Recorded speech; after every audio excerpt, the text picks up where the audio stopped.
శ్రీశైలం నియోజకవర్గం ఆత్మకూరు పట్టణంలోని market yard ఆవరణలో జగన్మోహన్ రెడ్డి పుట్టినరోజు సందర్భంగా పాస్టర్లకు Srisailam MLA ethics committee chairman Shilpa Chakrapani Reddy నూతన వస్త్రాలు బహుకరించారు. ఈ సందర్భంగా పాస్టర్లంతా ప్రార్థిస్తూ శిల్పా చక్రపాణి రెడ్డి వారి కుమారుడు శిల్పా కార్తిక్ రెడ్డి గౌరవప్రదమైన ఉన్నత స్థాయి పదవులను పొంది ప్రజల మన్నన పొందాలని ఆశీర్వదించారు. ఈ కార్యక్రమంలో వైస్ చైర్మన్ మూల రాజగోపాల్, వైఎస్ఆర్ పట్టణ పార్టీ అధ్యక్షుడు ఎన్ఎస్ సయ్యద్ మీర్, మండల అధ్యక్షుడు రాజమోహన్ రెడ్డి, బీసీ నాయకుడు Jayakrishna, Varala Malik, NS Rashid, market yard chairman Balaswamy, Kotha Rampuram Sivaram, Karivena Suresh, యుఎస్ఎల్ఎస్ వ్యవస్థాపకుడు శీలం శేషు, మురహరి మల్లయ్య, పెరుమాల చంద్రశేఖర్, వెంకటపురం పుల్లారెడ్డి, లక్ష్మారెడ్డి, కౌన్సిలర్లు, పాస్టర్లు మొదలైన వారు పాల్గొన్నారు. కుటుంబాన్ని నాయన, అలాగే కుమారుని వారి కుటుంబమును నాయన మీరు దీవించండి, నాయన ఆశీర్వదించండి ప్రభువా. మీరే నాయన మళ్ళీ తిరిగి ఎమ్మెల్యే కాదని మంత్రిగా చూడాలని ఆశిస్తున్నాము తండ్రి. మీ పాదాలకు స్తోత్రములు స్తోత్రములు ప్రభువా. అలాగే తండ్రి మీరు అడిగారేమో అనేసి అనుకుంటాం, కానీ మీ పాస్టర్స్ అందరికీ ఈ సంవత్సరము బహుమానం ఇవ్వాలనుకుంటున్నాను. పత్ర బహుమానం నేనే ఇస్తాను మీ అందరికీ అనే మహానంది గురించి తన స్వతహాగా మనం ఎవరు ఇక్కడ పోయి అడిగి ఏమి చేసింది కాదు. అంటే అంత మంచి మనసులో చెప్పి మన ఎమ్మెల్యే శ్రీ తిరుపతి జగన్మోహన్ రెడ్డి గారు ధన్యవాదాలు సార్. అదేవిధంగా ఈరోజు గౌరవ ముఖ్యమంత్రి గారికి కూడా మన జన్మదిన శుభాకాంక్షలు తెలియజేసుకుంటున్నాము. ఈ ఆంధ్రప్రదేశ్లో దళితులు అని పదం ఎందుకు వస్తుందంటే దాదాపు 5 కోట్ల జనాభాలో 1,05,00,000 మంది దళితులు ఉన్నారు. ఇక్కడ 5 కోట్ల జనాభాలో దాదాపు 90 లక్షల ఓట్ బ్యాంక్ ఉంది మనది. మన ఆత్మకూరు కాన్స్టిట్యూషన్లో దాదాపు 45,000 ఓట్లు మనకు ఉన్నాయి. కాబట్టి అయితే మా చిన్న రిక్వెస్ట్ ఏంటంటే గౌరవ ఎమ్మెల్యే గారికి మా విన్నపము, దళితులుగా నిలబడుతున్న మాకి ఎస్సీగా ఉన్నటువంటి మమ్మల్ని దళిత క్రిస్టియన్గా రిజర్వేషన్ ఇప్పించాల్సిందిగా కోరుతున్నాం సార్. తద్వారా ఏమవుతుందంటే భారతదేశంలో మైనారిటీ అనగానే మా సోదరుడు, మా పట్టణ అధ్యక్షుడు కావచ్చు, మాజీ చైర్మన్ కావచ్చు, కొంతమంది మైనారిటీ అనగానే చెప్పబడుతుంది. అయితే మైనారిటీ క్రిస్టియన్ మైనారిటీ అన్నప్పుడు భారతదేశంలో దళితులకు క్రిస్టియన్ మైనారిటీ కింద హోదా కల్పిస్తే దాదాపు 30 కోట్ల చిల్లర ఈ దేశంలో మేము ఉంటాం సార్. కాబట్టి ఈ అవకాశాన్ని అంటే మా యొక్క విన్నపాన్ని మీరు గుర్తించాల్సిందిగా కోరుతున్నాము. మొన్న జరిగినటువంటి ప్రోగ్రాంలో కూడా వైఎస్ఆర్ శృతివనంలో మా సోదరుడు మల్లయ్య అడిగాడు, మేటీలకు కూడా మీరు మీ ద్వారా వాళ్ళకి పింఛన్ సౌకర్యం కలిగించాలనేసి, బ్యాగరీ పనులకు గౌరవ వేతనం చేయాలనేసి అడిగాము.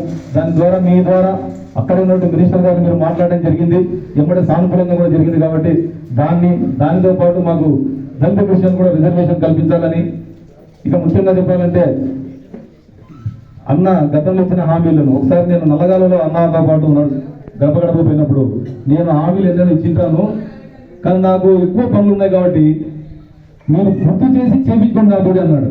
కాబట్టి అంత పెద్ద సౌకర్యంగా మనసు మనమే పోలేకపోతున్నాం అన్నగాడికి. కాబట్టి ఆయన చేయడానికి రెడీగా ఉన్నాడు, ఆయన ఉపయోగించుకోవాల్సిన బాధ్యత మనకే ఉంది. పిలిచిగా చాలా గర్వకారణం. కాబట్టి ఆయనకు దేవుడు మంచి ఆరోగ్యం, మంచి ఆశ్చర్యము, ఆయాసం ఇవ్వాలని కోరుకుంటూ ఈ చక్కని అవకాశం ఇచ్చిన మీకు అందరికీ వందనాలు సెలవు తీసుకున్నాను. Thank you sir.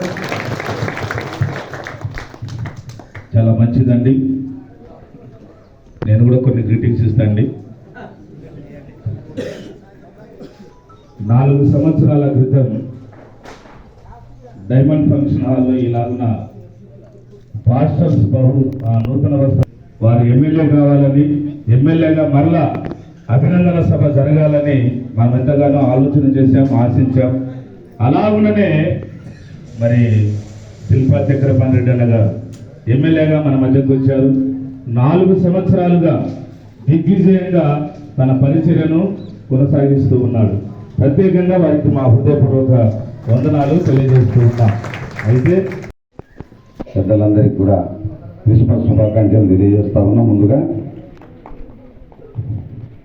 అదేవిధంగా కీర్తనలు 23వ అధ్యాయంలోని 1వ వచనం నుండి 6వ వచనం వరకు నేను చదివి వినిపించదలుచుకున్నాను. యెహోవా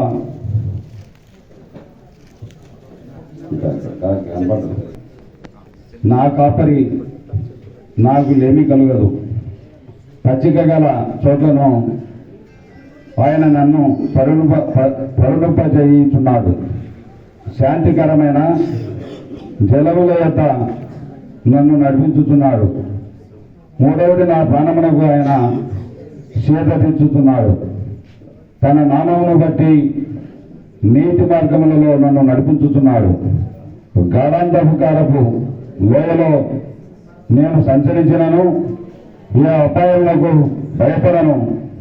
నీవు నాకు తోడయిందు, నీ దుడ్డు కర్రయు నీ దండమును నన్ను ఆదరించును. ఐదవది నా శత్రువుల ఎదుట నీవు నాకు భోజనం సిద్ధపరచుదవు. నూనెతో నా తల అంటి ఉన్నావు. నా గిన్నె నుండి పొల్లుచున్నది.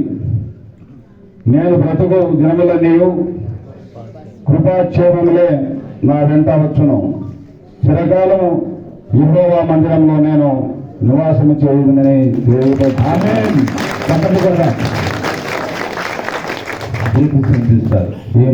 చదివించినందుకు పెద్దలకు నమస్సుమాన్యులు తెలియజేస్తూ, ఈరోజు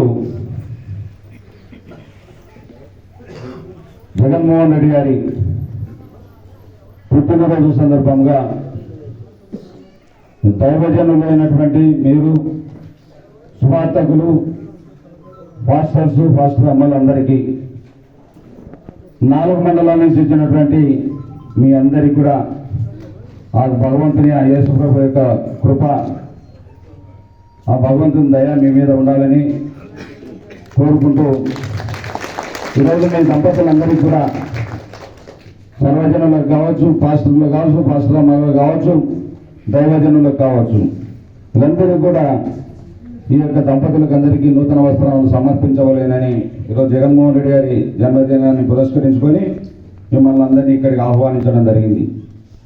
వేదిక మీద ఉన్నటువంటి పెద్దలందరికీ కూడా, వివిధ గ్రామాల నుంచి వచ్చినటువంటి పెద్దలకు, నాయకులకు, అందరికీ కూడా, కార్యకర్తలందరికీ కూడా పేరు పేరున ధన్యవాదాలు తెలియజేస్తూ, అదేవిధంగా పత్రికా విలేకరులకు కూడా ధన్యవాదాలు తెలియజేస్తూ ఉన్నా.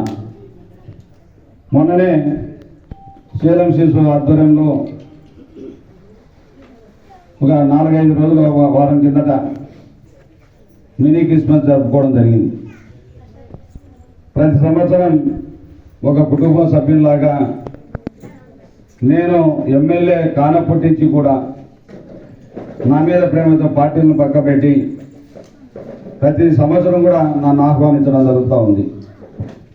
ఈ దైవజనులందరికీ కూడా మనస్ఫూర్తిగా కృతజ్ఞత తెలియజేస్తా ఉన్నా. ఎందుకంటే నా మీద ప్రేమతో ప్రతి సంవత్సరం ఆహ్వానిస్తూ, నా తోచిన మేరకు ఎంతో కొంత సహాయం చేస్తూ, సహాయం ఒక సహాయంగా కాకుండా ఒక కుటుంబ సభ్యులాగా మీలో నేను కూడా కొంత షేర్ చేసుకోవాలనే ఉద్దేశంతో మీకు కూడా నేను తోడుగా ఉండాలి, మీలో ఒక వ్యక్తి నేను తెలియడం కోసం ప్రతి సంవత్సరం ఏదో నా చేతనేంత సహాయం చేస్తూ ఉంటాను.